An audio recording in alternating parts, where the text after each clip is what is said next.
Fourth and final part, the Daily Star now, worrying signs that human boyfriends are becoming sentient, Josh. Indeed. Man makes an AI wife, then kills her because they can never truly be together. Yeah. I don't know if you're familiar with the film Weird Science.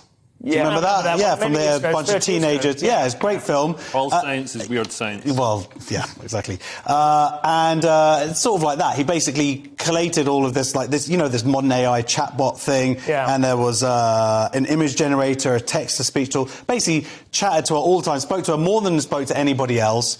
And you're reading this, and then then you sort of turn over the page, and then his girlfriend, and then it's like... He has a girlfriend. And then it says, and you're like, what? Like... He had a girlfriend. He has a girlfriend. The girlfriend basically got jealous and said, you better kill... I'm not surprised. Yeah. I mean, that's weird. How does this guy have a girlfriend? I'm not surprised that there are people who resort to that if they're lonely and if they are disabled or something, can't get out of the house, you know, good luck to them. But, some tech nerd like this guy. Yeah, but he's got a girlfriend. A real breathing life girlfriend. And he says he's missing the AI one. This reminds me of we have a dog called Bucky, and then my wife also has an imaginary dog called Patrick that she uses to tease Bucky with. She goes...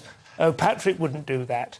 And Bucky always looks really sad now. I'm going to try that with my kids. Let's see if that works. So cruel. He gets so upset.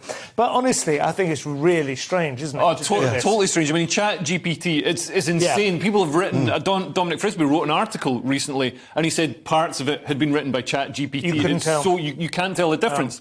Oh. That's how bad Dominic's writing it. But yeah, no, this is shocking. And the shocking thing is, he had a girlfriend. This guy should not... I'm just amazed. I've never seen... There was a bloke who will have children. There was a guy who went on one of the daytime chat shows, one of the big one, the Schofield, whatever, with a sex robot between him and his wife. Yeah. And he said the sex robot had initially been brought into the house to do a bit of...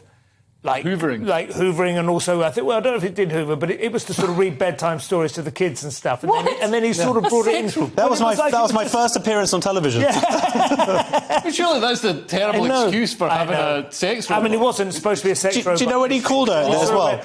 Well, no, I don't suppose there's a sex setting on this thing, is there? So I suppose like any robot's a sex robot. But this is what he called her, ChatGPT-chan. Yeah. What a terrible name! It's because it's a Japanese anime character. Okay, fine. You can just imagine how calming a conversation with a chatbot could be, though, after the stress of married life. Well, they talked about how much they hated Burger King. That was it.